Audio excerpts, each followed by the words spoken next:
Interesting one. Do product owners understand the value of a Scrum Master, or is it something that they need to earn? In all honesty, most product owners don't understand the role of a Scrum Master in the same way as most businesses, most organisations don't get it. That's because a Scrum Master, there's no real equivalence in traditional organisations. You'll often say, well, they're kind of a project manager, or they're a kind of a this, or a kind of a that, and no, they're not. PMs are there to ensure delivery of a product. Scrum Masters are there to create environments. It's actually very much a leadership role. If we look at modern management techniques, it's more in line with those than many of the frontline roles that we think of them as similar to. So will a product owner understand what the Scrum Master is there to do? Likely no, because they've never met one before. They've never worked with somebody who isn't delivery focused, who isn't driving towards a goal. And that's not a problem. But it does mean that Scrum Master is going to have to earn their respect, help them understand their role in this whole game of product development. And nothing wrong with that. Everybody should be willing to prove their worth in their role. Okay? Hopefully not every day and forever, but there's no reason that somebody should offer you the trust that you're adding value with no basis to add it and sort of build on. So Scrum Masters are likely, with new product owners, they're going to have to start from scratch, explain what their role is, and that will get you some brownie points. But it's going to be over time. Over time, you're going to show them that what you do helps the team, helps the product owner. So we're going to be working with the whole team on those relationships, on helping them learn about self-management and self-organisation, how they control their destiny, how the developers get to choose how they build their product.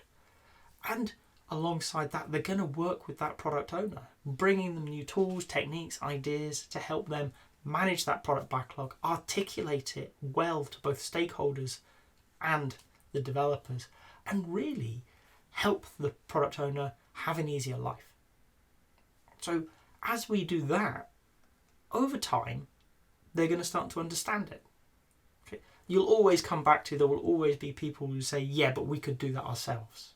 And yes, you could. Right? We're fortunate in the product development world, we work with smart people. They can work it out. So to those, you need to help them understand it's the time frames that matter. Yes, you can work it out, absolutely. But do you have the separation from the problems you face, from those impediments, that allows you to view them objectively? Can you see them, or have you found yourself too pulled into the weeds? Has human nature taken over and bad habits slipped back into your process?